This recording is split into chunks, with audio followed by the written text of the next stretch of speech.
Hey everyone, this is Mike Matsuno. Welcome back to the live stream. I just wanted to make sure if anyone could just comment on the video as far as is the audio okay and is the video okay, everything okay. Just let me know, give me a thumbs up just so I know that everything's intact. Um, Welcome back. First, I wanted to apologize for postponing last week's live stream to this week. And the reason was I had gone through a medical procedure.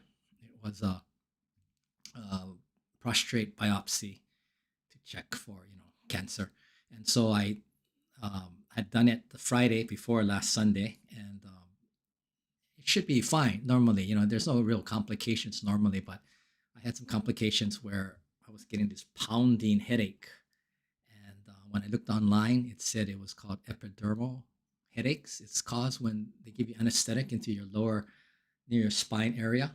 And then if the needle goes through a certain membrane, something called dura or something, then it upsets the brain and the back fluid. And then that gives you these headaches. And I have never had such horrible headaches in my life. At first I thought it would be like a hangover, because it started coming on like a hangover, right? But then it became like many times worse. And then the headache started from the back and came up. And there wasn't anything I could do except lie down horizontally and just sleep. And if I slept for an hour, when I woke up, it usually was gone. And then the next day, the same thing happened. In the morning, it'd be kind of okay, and then it would kind of grow as every time you're, standing up or sitting up, and so that's what happened. And so on Sunday, I just didn't feel up to it last Sunday, and so I apologize again. After about 4 days, it kind of subsided, and I feel much better. And so anyway, today I'm fine, I think. What was interesting was the odds on getting this epidermal headaches were somewhere between 1 in 100 and 1 in 500. So the chances were quite unusual to get it. And I did go back to see the doctor on Friday, 2 days ago, and explain. And he couldn't say much.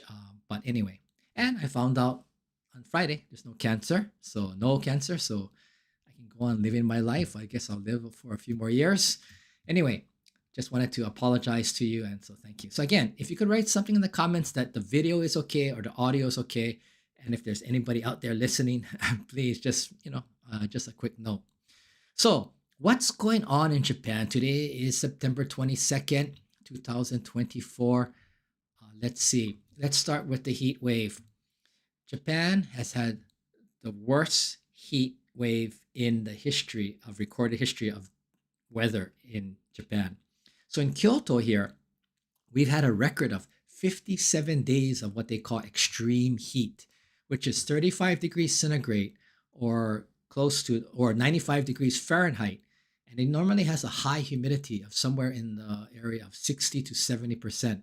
So this has been the hottest summer on record in Kyoto, and I'm sure in most of Japan.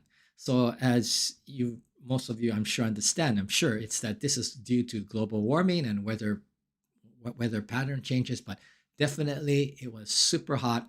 It is still hot, but today it's raining outside and overcast. So it's not as hot, although the temperature, like in Tokyo, will go above 30 degrees.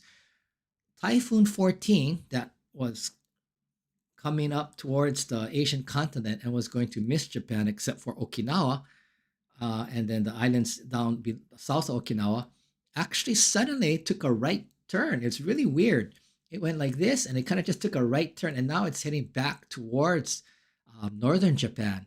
And so what has happened since yesterday is that there are heavy rains hitting like the Hokuriku area, and that's where Ishikawa, Ken, which was hit by the earthquake on January 1st. They're still recovering from the earthquake and cleaning up, and now they got hit with this huge weather rainfall, and so there's mudslides, landslides, and flooding. So poor Ishikawa-ken, on the Noto Hanto, the Noto Peninsula, they're getting hit really hard at this moment even. So it's real sad, but that's weird. And so the last, do you remember the last the last typhoon I was talking about that did a strange thing that it came up through Shikoku and then Kyushu, and then it was supposed to hit Kyoto directly, and it didn't. And then it went to Shikoku and went out into the ocean. It came back as a tropical storm, but it didn't really hit Kansai. It didn't hit Kyoto especially, and it affected Shizuoka and Tokyo or Kanto plain weather. So you can't predict anything, And so it was supposed to be clear this coming week, and then now we have rain. So again, when you come to travel in Japan or visit Japan, just expect the unexpected. And typhoon season is right now, end of August, September, but it actually goes from like May through November. So you really never know. So just you have to kind of be aware of what's going on in the weather. So the other thing going on is prime minister election happening, and it's going to be on September 27th. And as I said before, there are 9 running for the LDP, which is the conservative majority, and we'll see what happens. There are 3 main contenders that are coming up. One is Takaichi-san. She's the female. Um, Junichi, Shinichiro Koizumi, who is the son of Junichiro Koizumi, who was the prime minister maybe 25 years before, and he's young at 43. And there's the old guard, Ishiba-san. And so these are the 3 that have been coming up to the top. My person that I really wanted, that I mentioned before, was Taro Kono. I don't know, as I said before, he's not one of the old guard, so I don't know how his chances are, but he hasn't been mentioned that much. And there's 9 of them, so it's so hard to choose, right? So I'm hoping that Taro Kono will make a comeback. But the one thing I did find out is Shinjiro, excuse me, his name is Shinjiro, not Shinichiro, Shinjiro Koizumi, who's the son of Junichiro Koizumi. Those of you who are older, like myself, and had been in Japan or have been in touch with Japan, you may remember his dad, who was kind of a really interesting character. He was the main factor, a main person who was able to privatize the Japanese postal system that was run by the government, and they were able to privatize it. That was a huge, huge, huge thing that his father did. In fact, when he was prime minister, he was really a kind of interesting character. He was kind of cool and savvy. I think he went to either Keio or Waseda. He wasn't a Tokyo or Kyoto University graduate. And he liked Elvis Presley. And so back when George W. Bush was the president, George W. Bush took him to Tennessee, to Graceland, where where Elvis's estate and home is. And there inside, there's a lot of video about this. Is that you see Koizumi, the prime minister, um, singing. He did a little, I think, rendition. I don't know if it was karaoke or whatever of one of Elvis Presley's song, and he had the sunglasses on, and he really loved Elvis Presley. But anyway, that's the father of Shinjiro Koizumi, who is presently running. He's only 43 years old. But what I did find out, and I didn't know, I thought only Taro Kono was the only one who had done overseas or study abroad program. But Shinjiro Koizumi, he did go to a average regular university. He was not part of the elite. He's the second son of he was the second son. But for his graduate degree, he went to Columbia University in New York for his master's degree in political science. So he did spend 2 years abroad, so he must be able to speak English quite well. And then he did a year. He was like a part-time research fellow at the Center for Strategic and International Studies. And he was also a young leader of the Pacific Forum of CSIS before he returned to Japan in 2007, became his dad's personal secretary. And when his dad decided to retire, he ran for that seat, and he got that seat. So, along with Taro Kono, I think Shinjiro Koizumi would also be a good candidate to, if you want change, because they have a different way of thinking. Now, Takaichi-san, she's about 63 years old. She seems really nice, but I just don't feel that same energy from her. And Ishiba-san is the old guard. That's like the Kishida, Abe, the old guard. So if you want just more of the same, then he's the guy for you. But if you want change, I would think that hopefully that the Japanese would want somebody like Koizumi. But the problem is the young people don't vote very much. And so, if anything, he would get the young vote. So his chances are not as great either. It might go to the old guard as it always has, but I'd like to see some change in Japan. Anyway, moving on. Mr. Otani, 52-52. Um, of course, just breaking records, doing amazing. He's the best ambassador for Japan, Otani-san. I have three friends, two are living in Japan, and then they're all now in LA. They're going to go and see his game tonight. So his brand and his fan base is just amazing. That was a huge investment by the Los Angeles Dodgers, but I'm sure they're smiling right now because they seem to be getting it back, quite easily, at least now. And I was watching Japanese television, NHK, and they talked about like Otani goods. They had like shops that they just set up in Tokyo, selling his goods. They're just selling off. They're just selling off the shelves.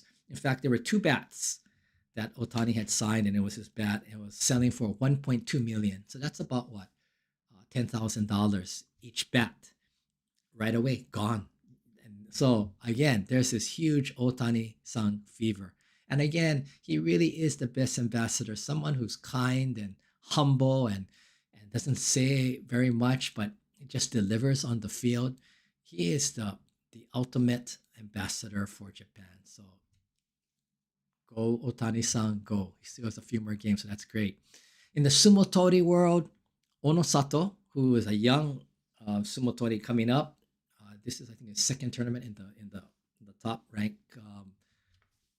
What do you call the top rank group? He won yesterday, kept his record undefeated at the Tokyo tournament, and he already has clinched the title, and so he probably will be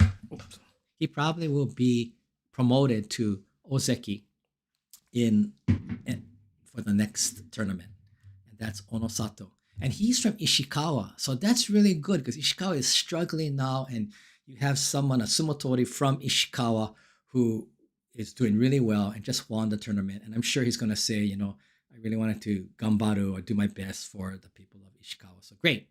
So that's wonderful that Onosato won the September sumo tournament. Yeah, he's young and he looks really tough. I think he has a great, if as long as he doesn't get injured, he has a great future ahead of him.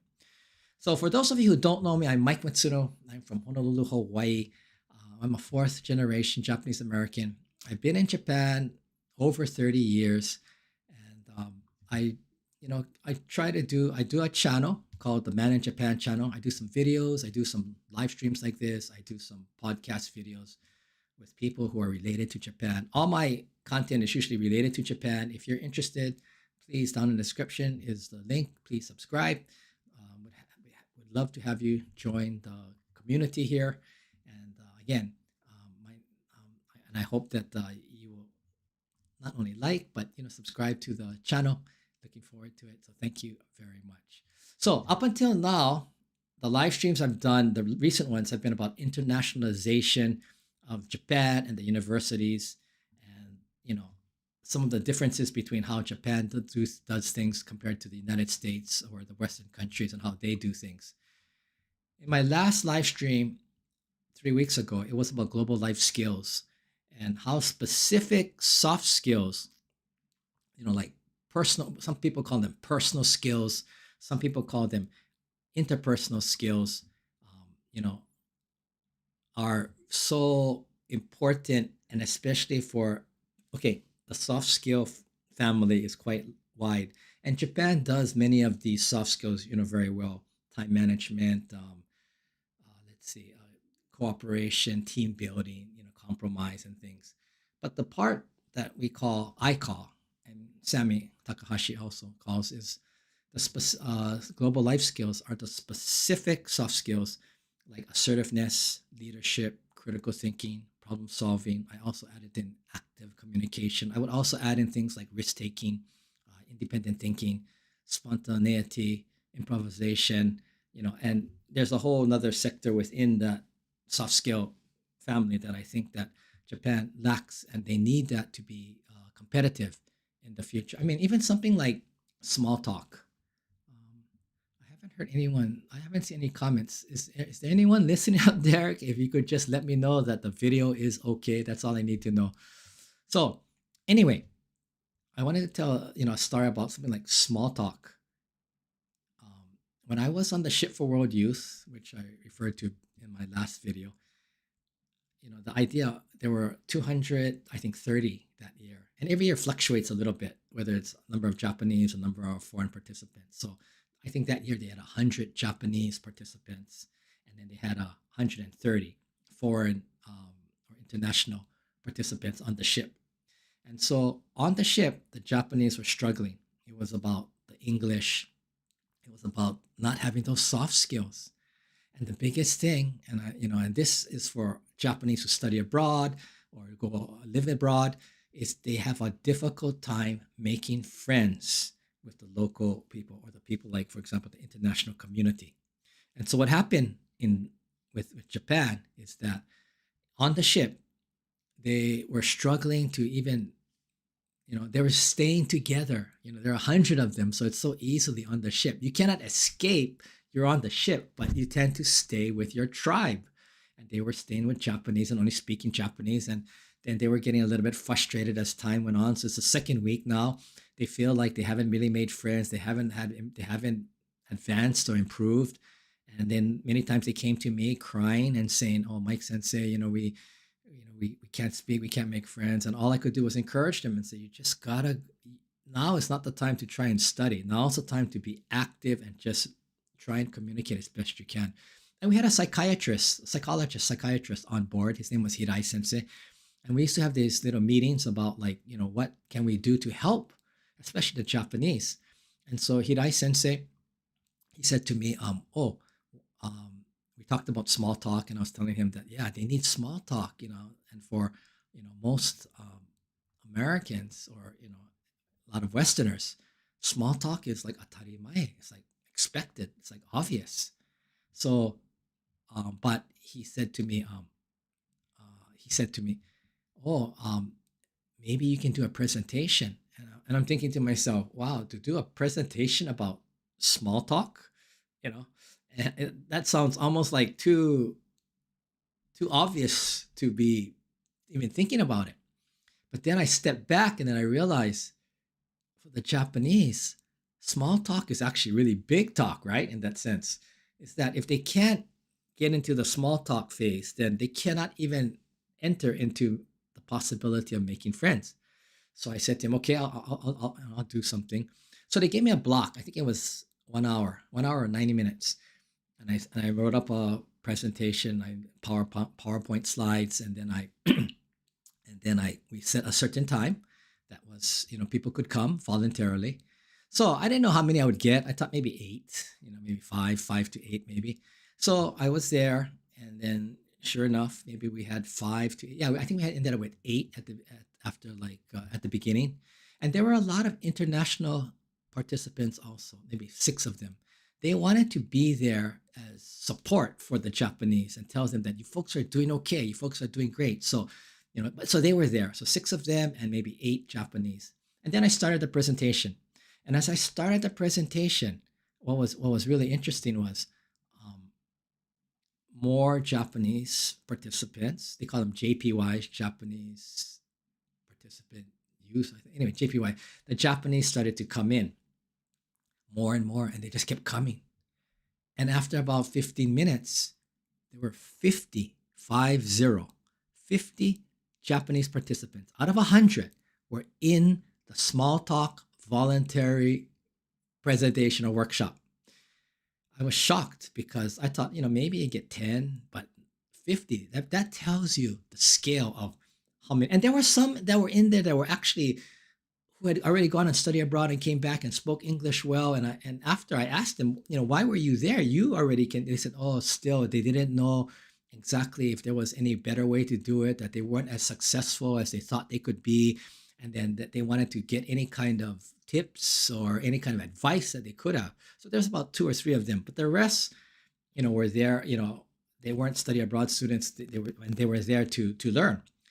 Anyway, what is really, really interesting is that, so I go through my presentation, kind of quiet, and then the international participants want to speak. So they each take the microphone and they speak. And we have a translator there too, to make sure that the Japanese understand exactly what they are saying.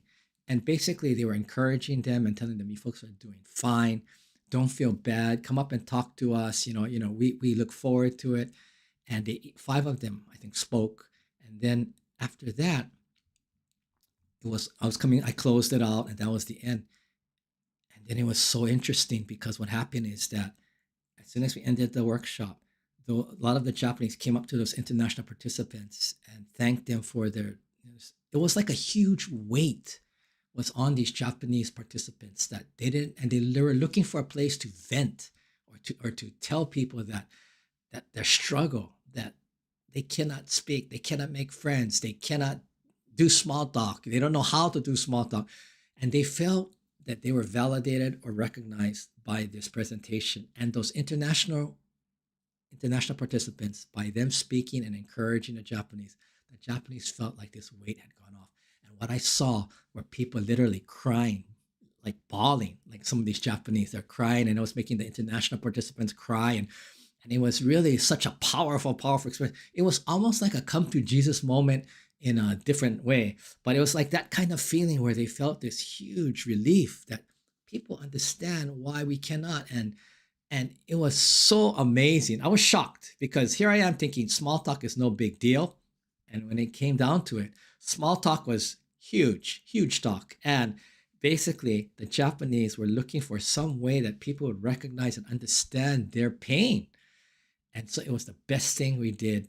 And later on, at the end of the trip, the Mexican national leader, Pepe was his name, he told me, he goes, Mike, what you did for that presentation was the best thing, because from that moment on, from the last 2 weeks, it's 4 weeks, so the last 2 weeks, it was different. The environment was different. The Japanese were coming out and trying to talk to us. They were coming up and engaging with us. And that would change the whole dynamics. So many times it could be that the Japanese just don't know how.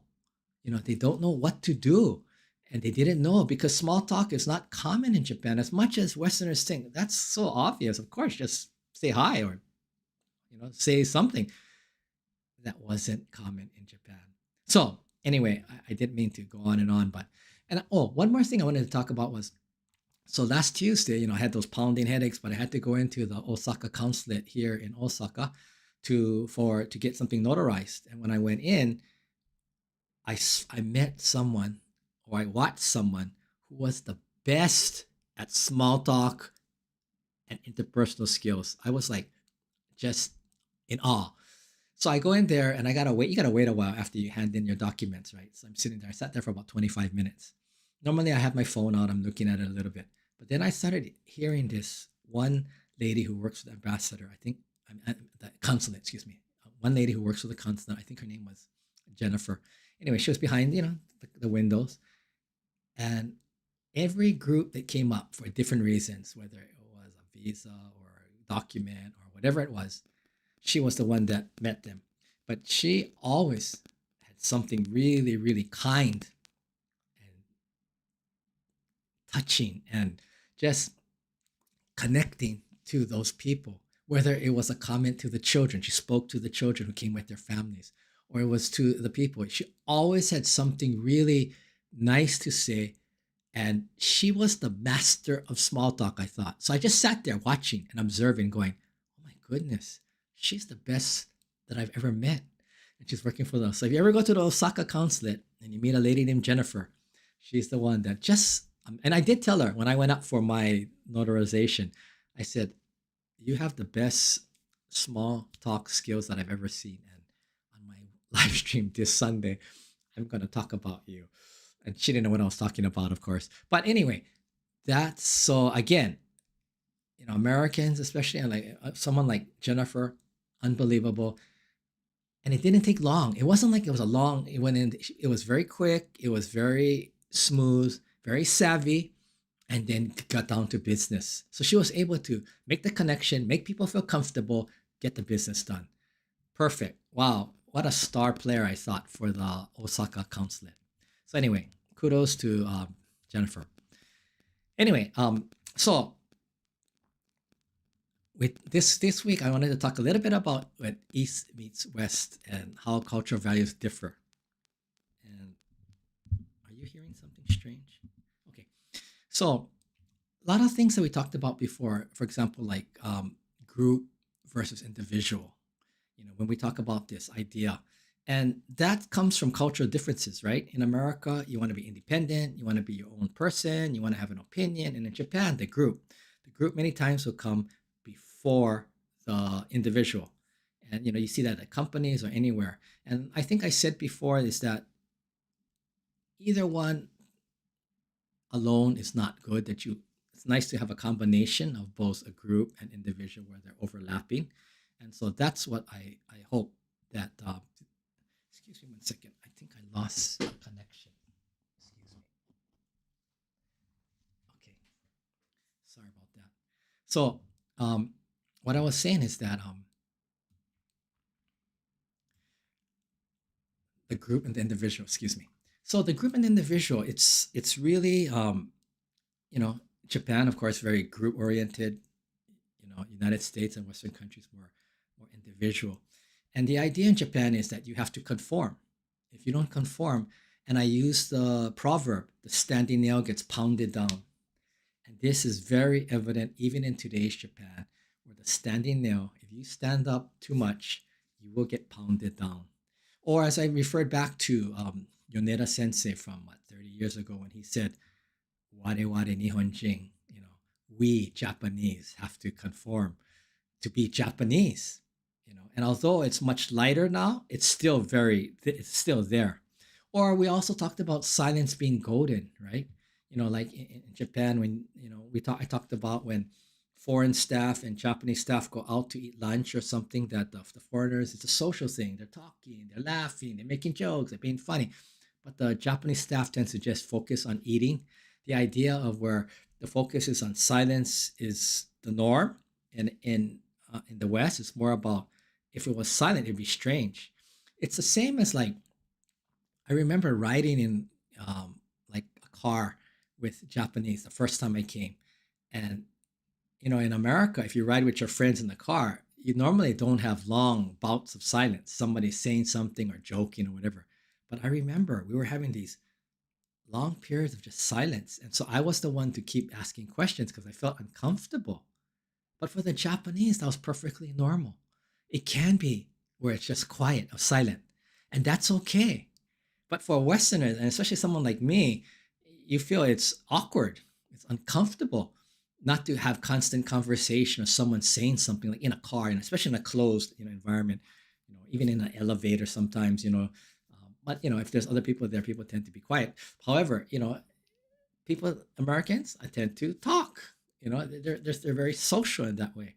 And so in Japan, it's not necessarily where the idea of it doesn't silence is okay. And so my whole point there was that, and I remember another time I was in Alaska, and there was an adventurer. His name was Adventurer Hyoichi Kono from Ehime. He had walked across the United States. He had bicycled down from Alaska down to the tip of South America. He had done all these amazing stuff. And his final goal was to walk back from the North Pole in the winter when it was frozen over and walk back to Japan. He was going to kayak over the places that had the ocean. It was going to take like 6 years. And so he had come to Alaska, and I'd help him get one of my friends made those beaver fur hats. He needed that. So he came up. And then we invited a couple other like Japanese adventurers. One who had gone across the South Pole by dog sled. And another was I think it was the bicycle. He had bicycled all over the world or something. So there are three of them. So they're in my living room we had a bed and breakfast at that time. And I was watching them. I wasn't saying anything. I wasn't part really of this discussion. It was just the three. I wanted to they all knew each other, but they hadn't seen each other in years. So I thought, okay, this is a perfect opportunity to let them, see each other, like, natsukashi, like old times, right? So they all came, they all sat down, and I watched them interact. And they would talk and they would laugh, and then they were like silence, like almost 5 minutes sometimes, about 3 to 5 minutes maybe, and then someone would say something, and I felt really strange, like I wanted to jump in and say something or help them jumpstart their conversation, but I decided I'm just going to watch, and that's what it was. Silence was okay. in even if you're with your friends in a group in a room, you don't always have to be talking. But again, as a Westerner, as an American, you feel like if they're friends, somebody should be saying something or asking a question. And this again was something that was really different. And that's when I really realized, okay, even if there's long silence, even now, I remember when I go out sometimes with Japanese people and there's silence, I still feel a little strange, but I try to hold it in and just say, no, you don't, Mike, you don't have to say anything, and let them start the conversation if they want to start it. But yes, so silence is okay. I mean, think about it. In Japan, silence is important. They even have a word that describes silence, right? Shing. So if you look at manga or anime, shing, when they write that, it immediately conveys to the Japanese this idea of complete silence. Now, in English, we can't really do that. We have no word for silence. We have to use the words, it was dead silent. But it doesn't have the same emotional feeling that this onomatopoeia word in Japanese, shing, has. So, silence, again, is what I'm trying to say is very important, and it's okay to be quiet in Japan. And that has been my problem too. I also you have to talk or you have to have somebody saying something, right? But not necessarily. Take another proverb. The rolling stone gathers no moss.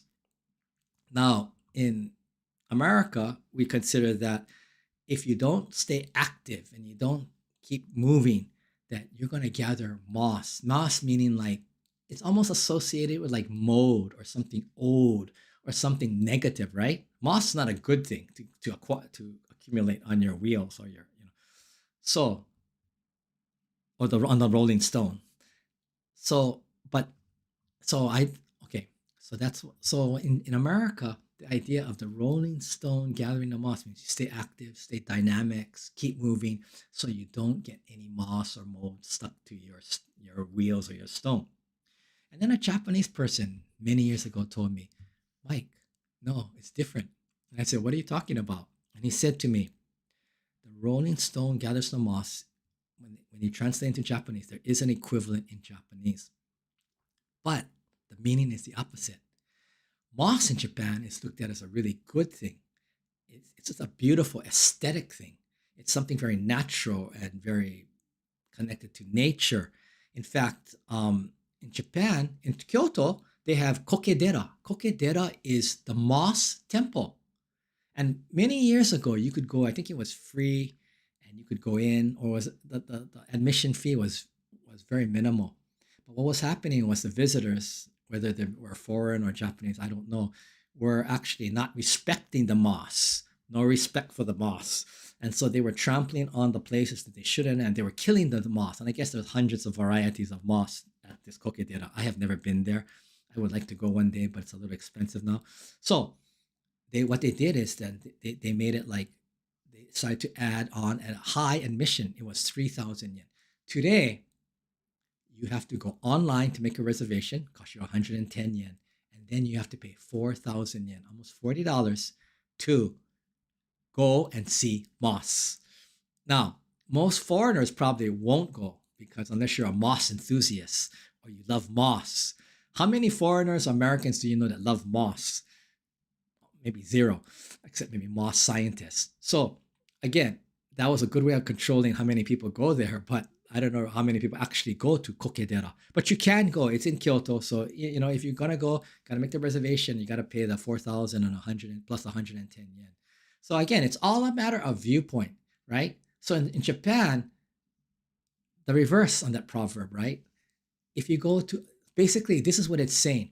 If you go too fast and you're all running around, gasa gasa, you're doing all like, that you will not acquire the beauty and the aesthetically, well, in this case, you will not acquire the moss, meaning a good thing, meaning that you will not get the beauty of giving, not being so active and gasa gasa, just accepting, just going at the speed where moss can grow, and then it's something beautiful, something great.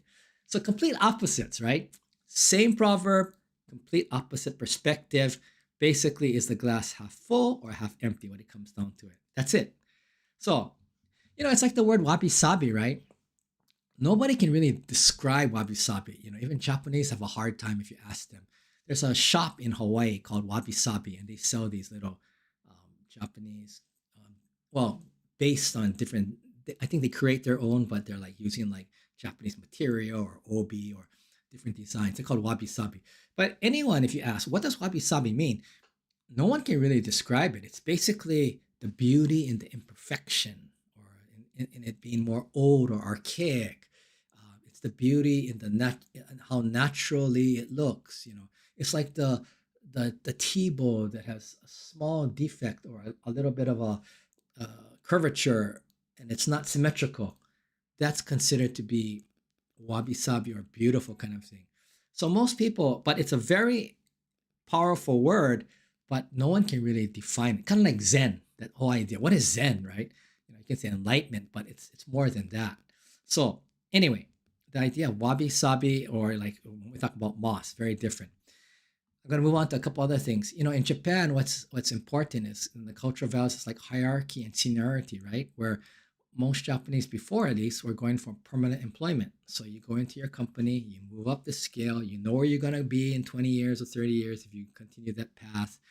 And that, you know, and basically it's also, I guess, associated with being loyal, someone who's loyal who stays at the company the entire time.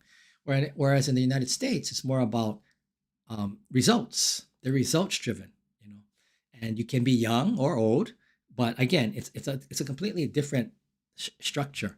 But if you look at Japan, at all the top positions, almost all, not all, but almost all, they're all older people. They're people who are like 70 and above usually. If you look at the CEOs, if you look at a lot of the politicians, well, some of them are above 60 maybe. But if you look at the now in the United States, before when President Biden and Trump were running, they were both the two oldest, very old, in the late 70s.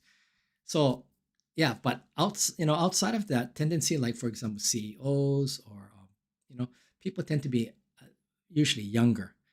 Like Europe, they usually have younger people running, not necessarily old. But in Japan, most leaders, politicians, CEOs, presidents, you look at the NHK, the person who's in charge of NHK. They pick somebody, he came from a bank, I think it was. He's old, he's 70 something. You got the Ueda-san, the Bank of Japan guy, he's 73. So all these people are really kind of old. And that goes back to the system where, the Confucian system, where the hierarchy is like older is better, in that sense, is that they have more wisdom, they have more knowledge. It goes back to the Confucianistic model that older is better, or older is the people who know, who understand what to do. So again, very different from Western way, many Western ways of thinking. Um, so, and then another thing is that when we talk about loyalty, loyalty is one of the most important things in Japan. And someone who stays at a company the entire thing, that's a sense of loyalty, right? So you also have that loyalty stream running underneath this also, I think. I don't know if it comes from the samurai era or what, but again, the idea of being loyal, being loyal. Um, if you're loyal, then of course you're going to be at the same company or same place for most of your life, if not your entire life. And I also did talk about creativity, because we're talking about like, there's not many outlets, I think, in education in the creative spectrum for many Japanese. And I did say that a lot of the most creative people, I think, this is my personal opinion, probably go into manga and anime, because it's the easiest way to get known and to do your trade or your art and get it published. More so than going into movies or maybe television, where I used to hear the stories. Oh, you want to be a great photographer? Well, you got to go study under the great photographer, Tanaka-san, or whoever he is. And I remember I was asking this young guy. He wasn't young. When I met him, he was 40 years old, 45 years old. Soda-san, I think was his name. And he told me for 10 years, he just had to follow the master photographer around and carry his bags before he could even be like given more, things to do or things. So imagine, okay, this was many years ago, but 10 years, you had to just like pay your dues. You hear those stories about to be a sushi chef for the first 2 years, you just got to wash the rice for 2 years. You don't do anything else, or just sharpen the knives, or something very menial. But it's almost like you got to prove that you are there seriously, and you got to go through this like initiation, almost like a fraternity, being a pledge, almost like. And I think this is changing, but it still kind of exists in many areas in Japan. And so people who come in at the beginning are not given much responsibility because they have to do just like the menial tasks a lot of times, carrying things and just, waiting on people, or, just doing the most minimal things.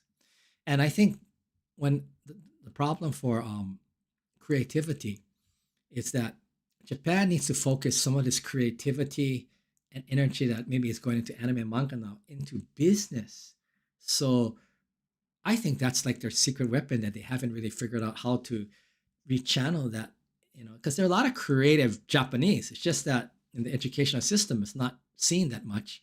And then when they go into the companies, unless they're working for the research department or some development department, they're just doing documents, and they're not being able to use their creativity. But that's also one of the reasons that there's such a low level of entrepreneurship. If you ask the average Japanese student, like in university, what do you want to be? Where do you want to go? What do you want to do?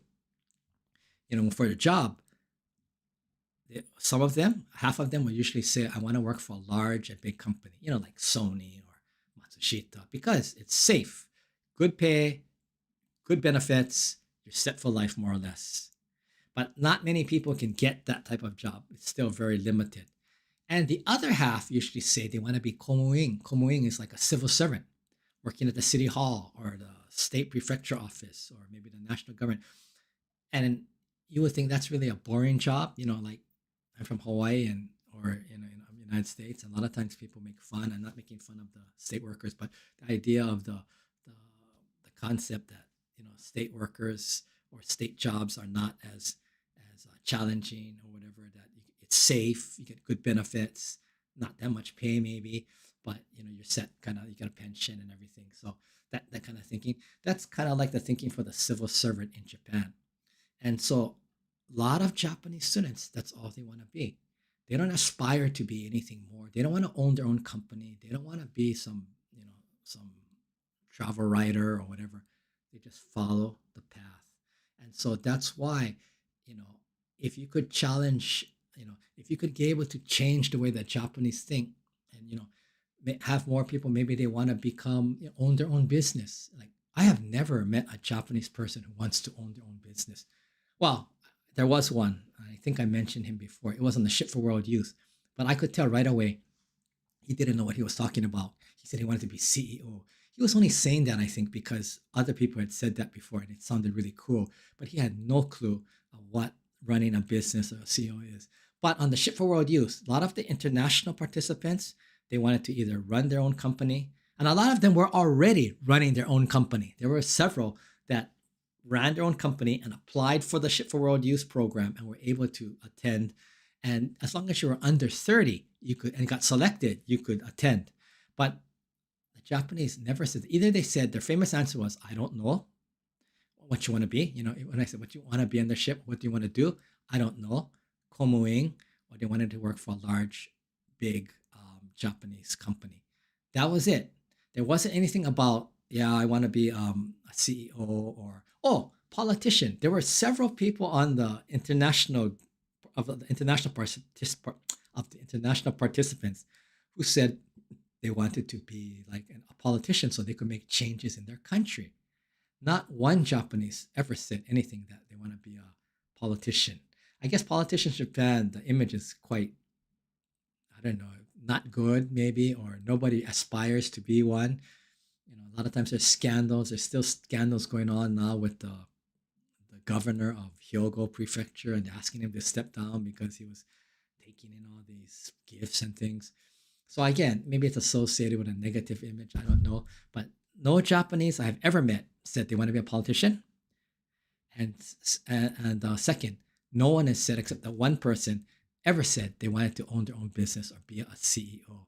So Japan needs to change that. So in the idea, and that goes back to what we talk about values. The Japanese want safe stability, safe and stable. Risk taking is not part of it. Remember, I talked about this before in another live stream on Hofstede's scale, risk avoidance. The Japanese were number two for risk avoidance under Russia, which tells you that they're not risk takers. And if you're not a risk taker, then you're not going to want to run your own business. This is probably one of the most risk taking, one of the most risk taking challenges ever. So, again, risk taking. If you look down under the current value, like if you go down to the value system, Japanese want stable and safe, and they are willing to do the civil servant or komoing job, even if they know. I tell them, it's kind of boring or it's not that exciting. They know, but they know that they will have very little overtime. Pay is actually quite good, not high, but decent, and they will have a job set for life, and they don't have to worry. And I guess there's less stress. I guess so. That's what they want. But in America, I don't know. When you ask, do you want to be a civil servant? I don't know how many people says, "Oh, I want to work for the city hall. I want to work for the government." Maybe they want to be the mayor or the governor, but I don't think people want to say, "Oh yeah, I just want to work for the city or state." Although in my father's generation, that's where a lot of like Japanese Americans, especially after the war ended and things, they went into civil, to be teachers, or they went into like working for the city or state, and that's how they accumulated status and wealth through that system. But now I would say it's very, very different. Um, Another thing that I wanted to talk about is organizations, right? In Japan, we talked about how that many Japanese organizations are top down, almost like a samurai system, where people under the president are basically yes men. And I've seen that at almost almost every company or university that I have worked at, where you have yes men under the president, and no one is willing to not challenge, but even give options, saying something like, "Oh, what about this?" Like kind of an advisor. So it's kind of like the Almighty. If you're the president, you're kind of like Shogun. You just make the decisions, and no one ever gives you another side. And that's a problem, I think. Without having another side, the president can't be the most brilliant person in the world. He needs to have some kind of flip side of what's the downside to it. And for many companies, they don't have this, especially if they are family run. If they're a family run company where, let's say, the president's father started it and he's second generation or third generation, and you see this at the universities in Japan, the private universities who are family run. By the second generation, they really don't have any clue. They've been kind of spoon fed. They were born with a silver spoon. So they don't have the clue. By the third generation, it's out. So again, when you have that system, after the first generation, things start to go off the rails, I think. And that's why Japan needs to, I think, figure out this whole system of whether they should continue with the family, or a second or third generation person needs to get proper, I don't know, training. What the Japanese used to do, and some of them still do, is like, if you were going to take over your father's company, they normally would send the son, the oldest son who's going to take over, supposed to be taking over, out to a competitor and have him or her work there for 5 years at least.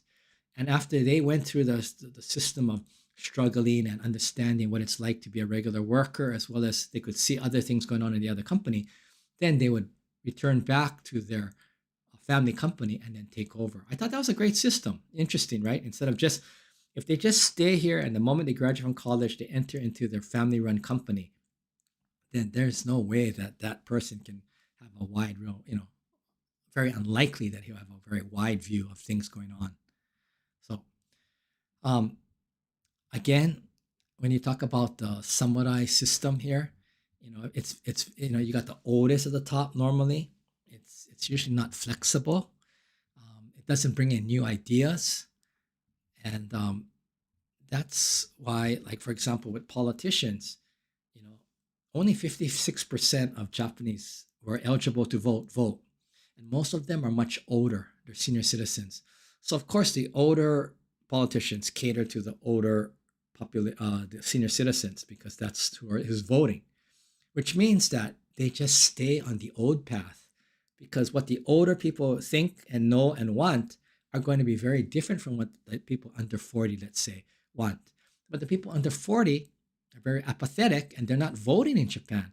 So politicians who are older themselves are just adjusting towards the older population who are the voters. So you got a system that's not going to really change, or a government is not going to change, because you're just getting more of the same. Goes back to that saying that Einstein didn't write, which I thought it was, but I think it was Japan Ham that told me that it wasn't. And I did check; it wasn't Einstein. But doing the same thing over and over and expecting a different result is a sign of insanity, and it's true. And so Japan, I don't know how, but they have to figure out how to get out of that cycle of just repeating the same thing over and over.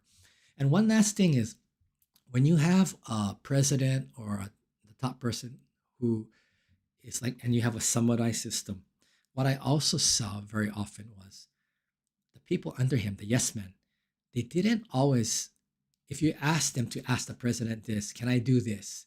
I want to do this project. It would take them a long time, a lot of times. And the reason was they were looking for when the president or the CEO was in a good mood. They couldn't take it to him when he was in a bad mood, because they'd probably get rejected. So they were in a way helping you. But that takes a long time too, because there's no real like rational. It's kind of an emotional thing. Whatever the president or CEO wants, it's like, and then once he decides, it's there's no change.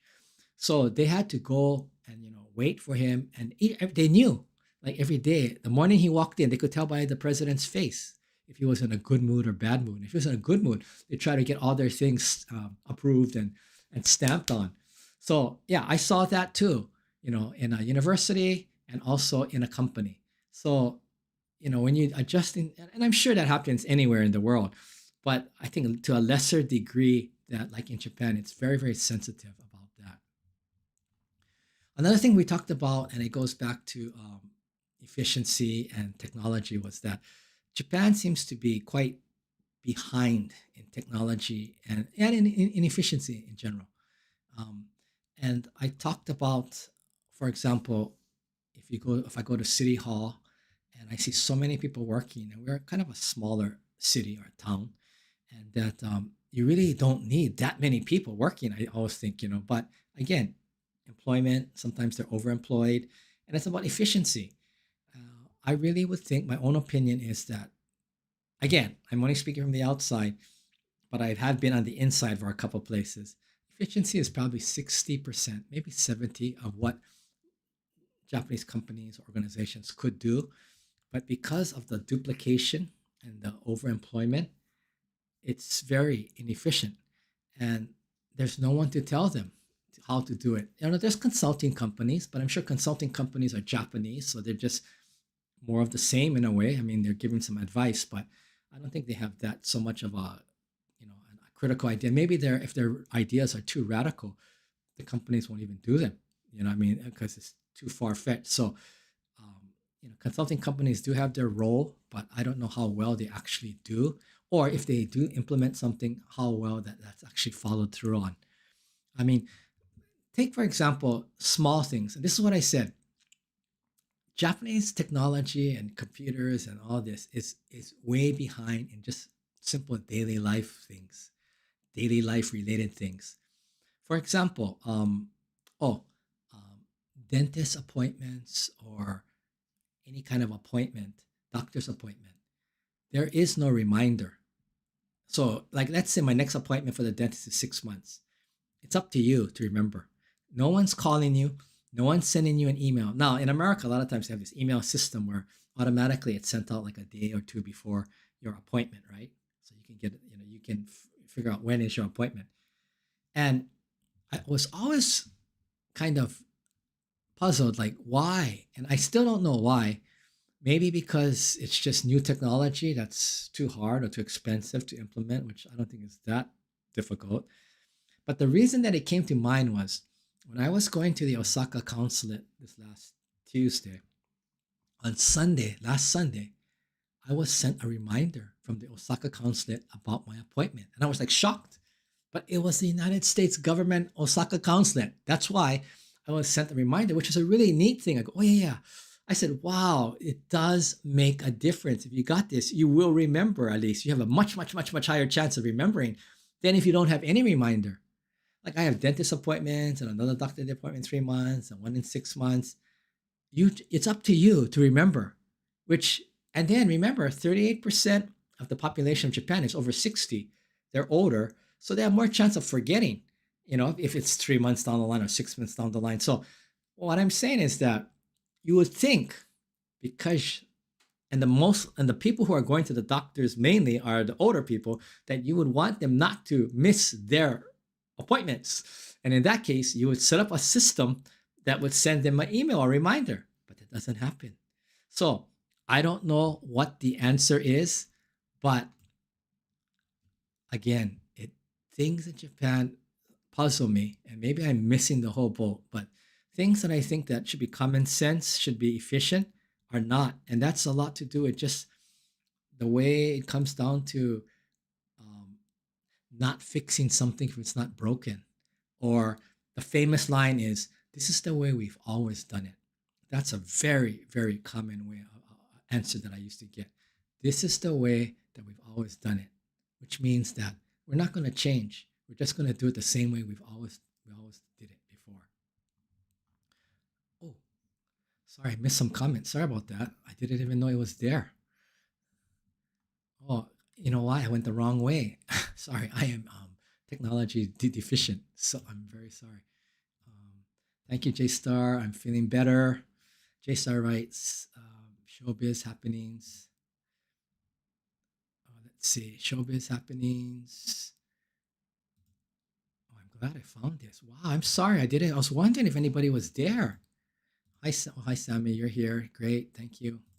Sammy's here. Thank you, Sammy. Chris, thank you. Love the channel. Always enjoy your perspectives and experiences. Thank you very much, Chris. I'm sorry that I didn't see your comments. I kept seeing only my comment, which was strange. I thought, oh, nobody's listening, but there are some people. Thank you, Chris. J-Star, active is attractive. Yes, very much. The Rolling Stone gathers no moss. Sammy wrote, this is pathetic. I'm not sure what he's referring to. But yeah, so thank you for listening. And there are people out there.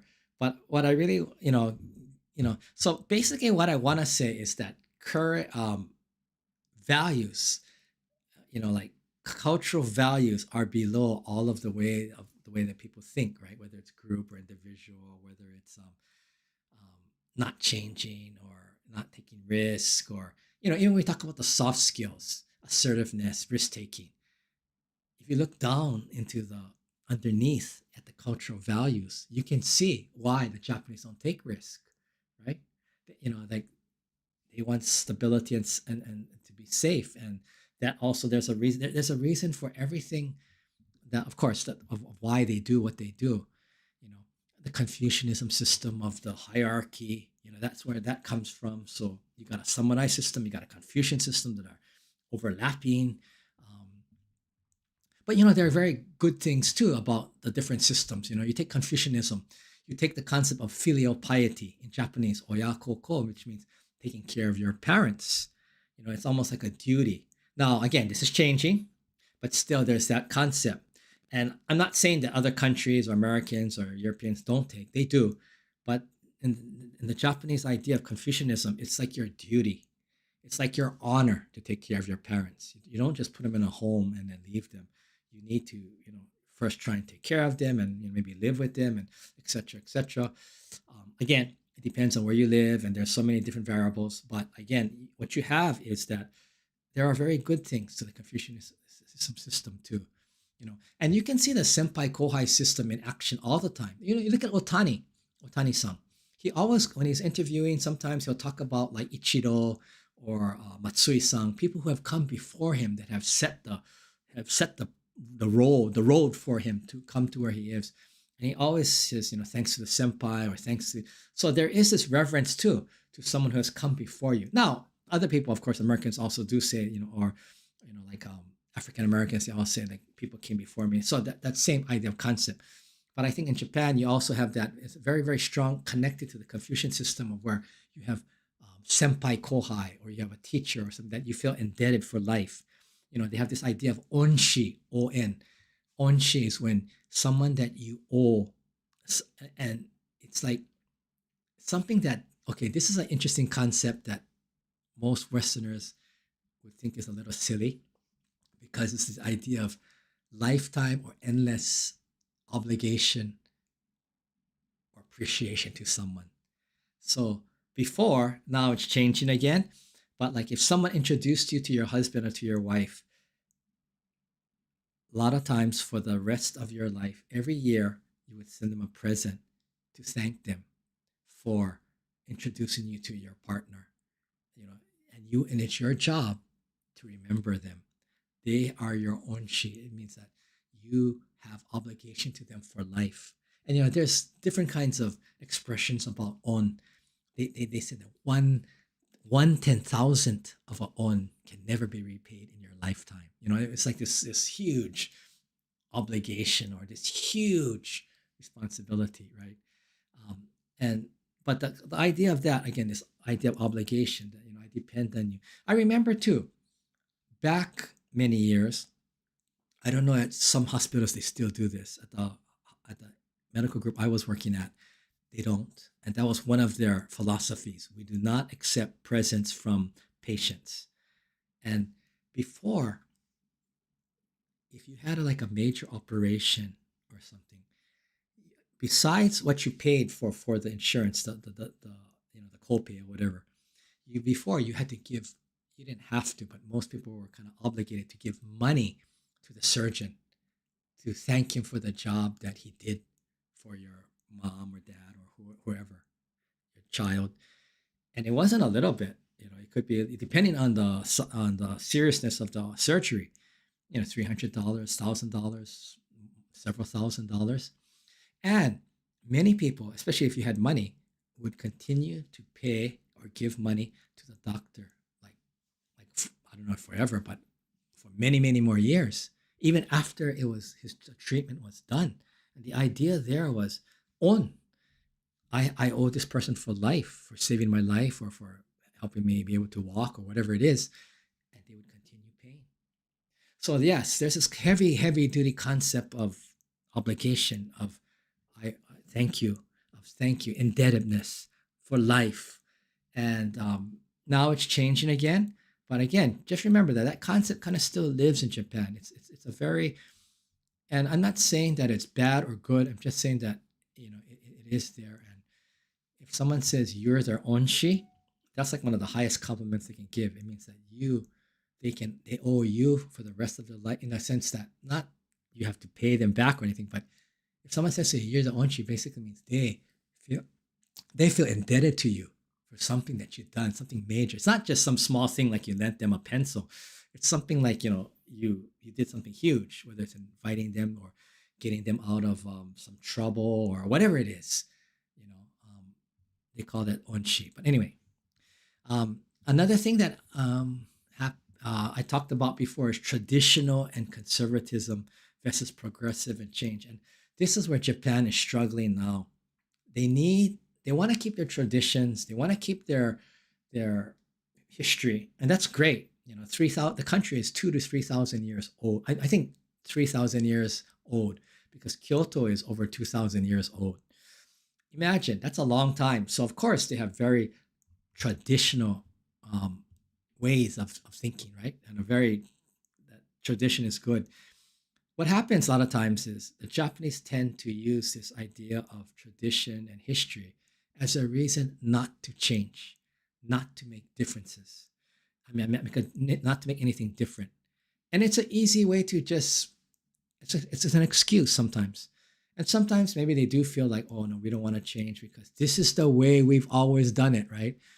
But for Japan to be successful as into the 21st century, whether it's over tourism or whatever they decide to do, is they have to move the ball more towards, I'm not saying being progressive, but they have to make some changes. And there's somewhere in between that there is a compromise. The problem is, I think you lack critical thinkers and problem solvers. So it's hard to address these issues. What are we going to do? Let's say over tourism. Well, we have to keep the tourist sites because the way they are, because of I understand that. So what are you going to do to control the tourist? Or if you want to control the tourist. And that's where a lot of the ideas that I see on NHK TV that Kyoto government comes up or other places come up. To me, that's like elementary school. It's like that's so small that you gotta think bigger, right? So again, visionary thinking, big thinking, like that goes. I would say also in Japan, the big vision in a picture versus the details. Japanese are the best at details. When you talk to about details or verification of the verification or confirmation of the confirmation of the confirmation, Japanese are the best. Nobody can beat them in the world. But when it comes to big thinking, visionaries, there are very, very few who have this idea of how to think big. And so that is Japan's problem. Yeah, the detail part, great, but you need to also have this other part.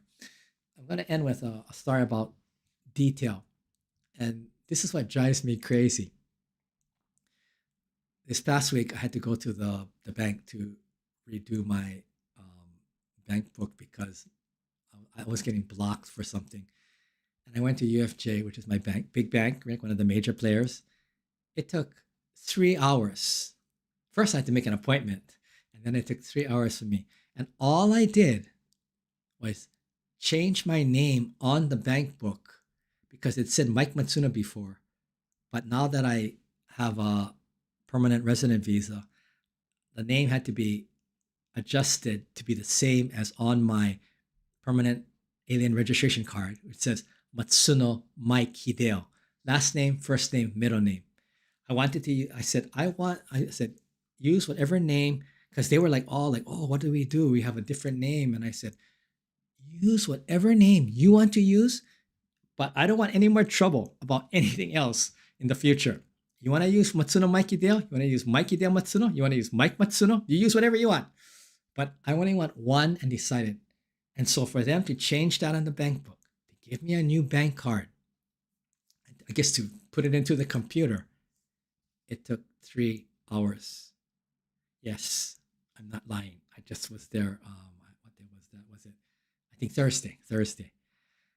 So when it comes to detail and it comes to just small things, in fact, there were 3 things I had to do, and those were only 2 things I had to do: was register the new visa and change the name, and those 2 things took 3 hours.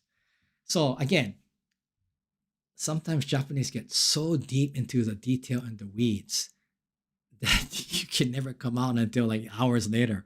So if you ever are going to do anything with bureaucracy or government, or and a lot of the times is if there's a precedent that somebody did it before, usually it's faster, not fast, faster. But this was something that the lady who was working with me, Tateno-san, she had been working there 40 years at UFJ. And she said, oh, I never saw this problem. And I said, I'm sure there's other foreigners, who had this kind of, problem, because this account was back from 1987. And at that time, it said Mike Matsuno in English. I mean, in Romaji, Mikemats, and they had to change it over. You know what else was interesting? I had also gone to UFJ last week, a week from last week, and I was trying to move some money or something, and then I went in and I had to write my name that was on the bank account book, and I wrote Mike Matsuno just like it's supposed to be, but my M, instead of being like with corners, I wrote it like curve, the big M. That became at least a 10 to 15 minute discussion between the teller that was helping me and her boss. And before she went to the boss, I said to her, okay, I'll write it again. I'll just write it again. I can do this. Oh, no. Like once you wrote it, now it's a discussion piece. I said, I'm sorry. I will write it like you want me to in corners. Another thing I couldn't do was, before I had this other problem, was I wrote them all in capital letters, or I wrote them with a big M and small IKE. That makes a difference on your bank book. It has to be exactly how it is on your bank book. So I had big M, small IKE, big M, AATSUNO. But this one was because I wrote the big M with a curve. I couldn't believe it. I did everything to speed the process up because I didn't want to stay at the bank. This is 2 weeks ago. Same thing. So I don't know. And I believe that the Japanese banking system is one of the oldest, most ancient, archaic systems in Japan. And nobody wants to make any changes. So you have a system where it has to be confirmed, like up the chain, and nobody wants to make a decision and just sign off it. Sometimes you go to the American bank, the manager is there, and they'll look at it and they say, okay, oh, I know Mike. Mike has an account here for 20 years. I know it. That's him. They'll just sign off on it. Doesn't happen in Japan. It's got to go up the chain, and nobody wants to take responsibility. This goes back to the idea of critical thinking, of giving autonomy to people. Nobody wants to take responsibility, so it keeps going up, and everybody's like, oh, huge discussion. Imagine for the curve, it was a big M, but there was a curve, not a point like MM. That was 10 to 15 minute discussion, and I volunteered. I'll sign it again. Oh no. It's like once I did it, it was like I was going nuts. Yes, Japanese banking, probably the most inefficient, crazy system in the world. Very secure and safe supposedly, but can you imagine 3 hours it took me to do two things? I think in America, if a similar thing was required, maybe 20 minutes, maybe, not 3 hours. But anyway, so I'm going to, sorry, I went off on that story right there. Just to mention a couple of things, there's indirect communication versus direct communication. Indirect communication is more of a Japanese thing. We talked about inching, denching, which is this kind of thing that people can kind of feel, For example, in English is a direct language, right? Where words matter. You speak through words. A lot of times the written word is really important. Where in Japan, it's more through mannerisms, to feeling, to, sometimes it sounds like, people like to joke about like, or like sucking in of the air. Again, I'm making a joke about it, but, those are some indirect ways of communicating. And if you're able to read and figure that out, then you have a much easier time then, because, a lot of Americans, they want words. They want you to say what you mean, not just, but in Japan, because they're indirect communicators and they don't want to hurt your feelings, or they don't want to be too direct, they hint to you, or they imply through different mannerisms or sounds or gestures. Again, this is changing, but especially before, it was very, very common. I'm going to stop here, and I want to thank all of you. But there are a couple other things that I didn't talk about, affection, skinship, presentation, saving face, perseverance, endurance. But anyway, I'm sorry, I went off on a lot of stories, but so you get the idea of Japan, right? I love Japan. I know it sounds like I'm very critical, but I love Japan. It's just that I want to say, come on, Japan, you can do better. And a lot of times I love the people. I love, almost everyone I meet is kind and helpful and, basically very polite to me. I have no complaints about the Japanese people. My biggest complaint is about the Japanese systems. Of course, you can say, well, it's the people who make the system or can change the system. That's true. But the people in the system a lot of times feel like it's hopeless for them. They can't do anything. I talked to that lady, Tateno-san at UFJ, and she says, I am on the bottom. I cannot do anything. So she just goes about and does her work and business. Not necessarily she agrees with the system, but she accepts it. And I think the Japanese have this idea of shikata ga nai, it cannot be helped, and gamang zuyoi, being strong to endure.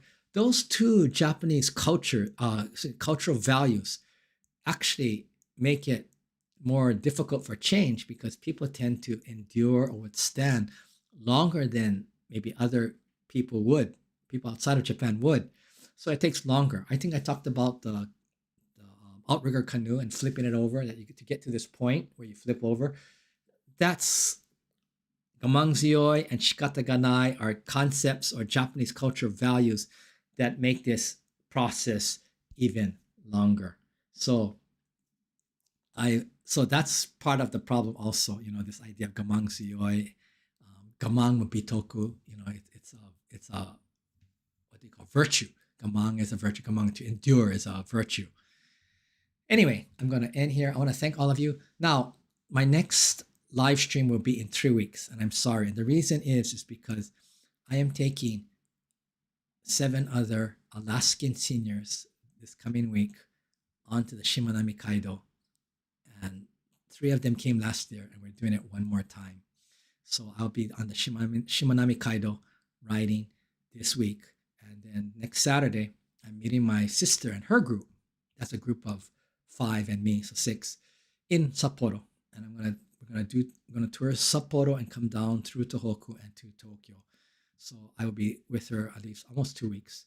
So October 12th, I think is the date that I will be back for another live. I'm sorry. October 12th your time, but October 13th in Japan. That's a Sunday. And for those of you in America, it's October 12th. I will be coming back. And that live stream will be about the updates on traveling. So those of you who are interested in what's the update on traveling and what's traveling like in Japan now, I can give you the actual real time because I'm just coming back from the trip. One to the Shimanami Kaido for a week, and another through Hokkaido down to Tokyo. And that at least I can just give you some ideas or some updates on what's it like to travel through Japan at this point, at this time, and what's good or maybe what's not so good. So that will be in 3 weeks, October 13th Japan time. I will do my next live stream on updates on traveling in Japan. So thank you very much. Appreciate it for you being there. Sorry for the long stories, but sometimes the stories can convey better than me just giving you information, like the idea of the Japanese and the small talk, or talking about the bank. Those stories I think are able to convey more. I think you'll remember more later than if I just said, oh yeah, the banks are very inefficient, if I said that. So, but anyway, yes, all of those stories that I have lived through, I can tell you because I can speak from my heart, and I can tell you directly, like, this is what really happened. Again, I love Japan, but it's just the systems that make me crazy. I'll see you in 3 weeks. Thanks again for stopping by. Really appreciate it. And thank you for all. ありがとうございました. Until next time. よろしくお願いします. See you.